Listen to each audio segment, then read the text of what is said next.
கோயில்களுக்கு போகும்போது அம்மையார் எப்படி இருப்பாங்க? 63 நாயன்மார்கள்ல அமர்ந்த கோலத்துல இருப்பாங்க. அம்மையார் மட்டும்தான் 63 நாயன்மார்கள்ல அமர்ந்து இருக்கக்கூடிய வாய்ப்பு. அதுக்கு இன்னும் மகிழ்ச்சியா சொல்லணும்னா, அம்மாவுக்கு மகன் ஒரு மரியாதை செய்யறதா அதை அப்படி சொல்ல முடியும்.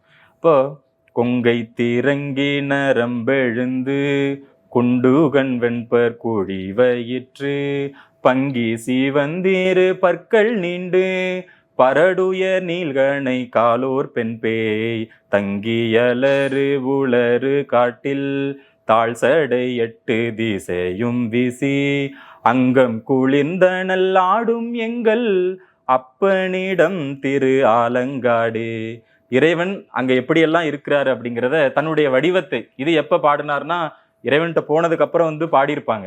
முதல்ல அந்த அம்மையாருடைய வடிவத்தை நாம கற்பனையில அவங்க வனப்பையெல்லாம் நீக்கிட்டு ஒரு எலும்பு வடிவம் எடுத்தாங்க. நம்மளா ஒரு கற்பனை பண்ணிக்கிறது. இன்னைக்கு எவ்வளவு கற்பனை பண்றாங்க, இப்படி இருக்குமோ அப்படி இருக்குமோ அப்படிலாம் இல்லாம அம்மையாரே சொல்லிட்டாங்க, நான் இப்படித்தான் இருப்பேன் அப்படின்னு.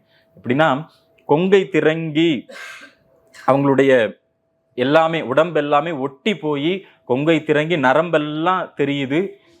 அந்த 2 பல் அப்படியே நீண்டு போயிருக்கான். பங்கி சிவந்து சிவப்பா மாறி அந்த பல் நீண்டு பரவுடைய நீள்கணை காலோர் பெண்பை, காலெல்லாம் ரொம்ப நீளமா இருக்கான். பேய் வடிவம்னா அப்படித்தானே இருக்கும் இல்லையா?